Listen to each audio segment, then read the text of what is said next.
حضرت ابن عباس رضی اللہ عنہما سے مروی ہے کہ آیت کریمہ والمطلقات یتربصن بانفسہن ثلاثا قروء ولا يحل لهن ان يكتمن ما خلق الله في ارحامهن، طلاق والی عورتیں اپنے آپ کو 3 حیض تک رکھیں اور انہیں حلال نہیں کہ وہ چیز چھپا لیں جو اللہ نے ان کے رحموں میں پیدا کی ہے۔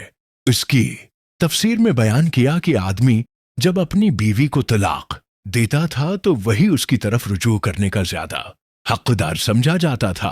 خواتین طلاقیں ہی دے چکا ہوتا، اس کو منسوخ کر دیا گیا اور فرمایا طلاق قابل رجوع، طلاق 2 بار ہے۔ حضرت ابن عباس رضی اللہ عنہما سے روایت ہے کہ عبد یزید جو رکانہ اور اس کے بھائیوں کا والد تھا، اس نے امرکانہ کو طلاق دی اور قبیلہ مزینہ کی ایک عورت سے نکاح کر لیا۔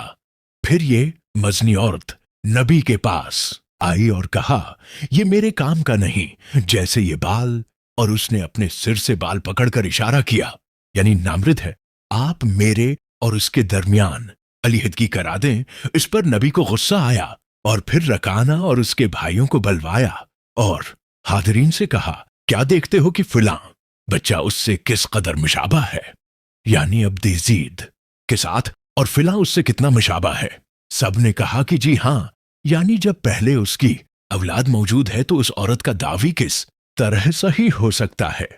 تو نبی نے عبد یزید سے فرمایا اس کو طلاق دے دو، چنانچہ اس نے 2 طلاق دے دی اور فرمایا اپنی پہلی بیوی سے جو رکانہ اور اس کے بھائیوں کی ماں ہے رجوع کر لو۔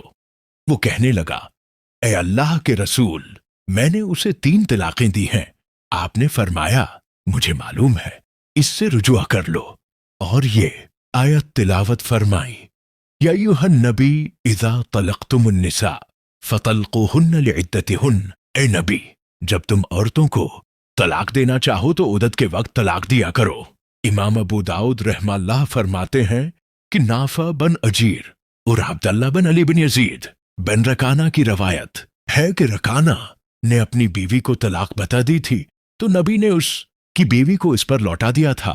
یہ روایت زیادہ صحیح ہے کیونکہ یہ اس آدمی کی اولاد ہیں اور گھر والے اس کے متعلق زیادہ باخبر ہو سکتے ہیں، یعنی رکانہ نے اپنی بیوی کو بتا طلاق دی اور رسول اللہ نے اس کو 1 بنا دیا۔